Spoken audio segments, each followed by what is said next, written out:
You know what's rare these days? A car that gets everyone talking, not because it's limited or draped in hype, but because it actually delivers. That's the Corvette Z06. This isn't Chevy trying to impress Europe. This is Chevy building something so good, they don't have to. At first glance, sure, it looks like the standard C8 Corvette, but under the surface, everything's been turned up. We're talking supercar level engineering, serious track performance, and a driving experience that feels more Ferrari than muscle car. But at a fraction of the price. This car doesn't just raise the bar, it quietly walks past it and sets its own rules.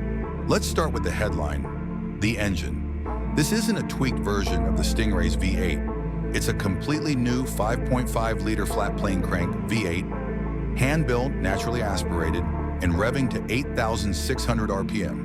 It makes 670 horsepower, with no turbos, no hybrid assist, and no apologies. And the sound, this thing screams. Sharp, exotic, almost European, but still unmistakably aggressive. All that power translates to serious performance. 0 to 60 in 2.6 seconds. Quarter mile in the low 10s. Top speed, over 190 miles per hour. And thanks to its mid-engine layout, this isn't just a straight-line weapon. The balance, the grip, the way it corners, it's in a different league, especially if you go for the Z07 package that adds more aero, carbon ceramic brakes, and sticky Cup 2R tires that basically feel Velcro to the pavement. But numbers aside, here's what matters more. This car feels alive. The steering is razor sharp. The chassis is communicative.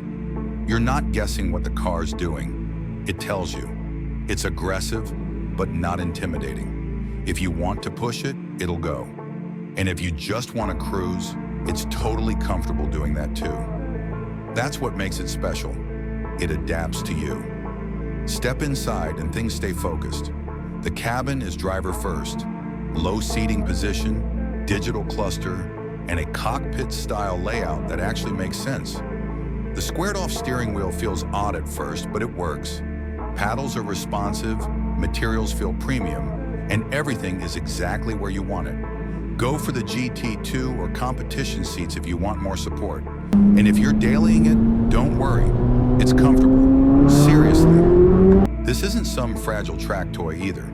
You've got front and rear trunks, decent ground clearance, especially with the optional lift system, and surprisingly good ride quality on the street. Yes, it's aggressive, but also, you could totally daily this. Fuel economy won't blow your mind, but you're not buying this car to hypermile. Now for the part everyone asks, what's the price? Base price is around $112,000, but realistically, with a few options and the Z07 package, expect to land somewhere between $130,000 to $150,000. Sounds steep? Let's put that in perspective. A car that performs like this and sounds this good usually costs $250,000 plus. Ferrari, Porsche, McLaren, all in that range. And guess what? Most of them can't touch the Z06's numbers. It's ridiculous value for what you get. Look, you don't have to be a Corvette fan to respect what this car is. You just have to appreciate when something is built right. Chevrolet didn't cut corners here. They didn't try to reinvent the wheel. They took everything they've learned, from decades of racing, from the C8 platform, from the track, and poured it into one purpose-built driver's car. The Z06 isn't about nostalgia. It's about now. It's about connection. It's about showing that driving can still be loud, engaging, and downright fun without costing $500,000. So yeah, it's a Corvette, but it's not just a Corvette. It's one of the best sports cars you can buy right now. And honestly, that might be the coolest part.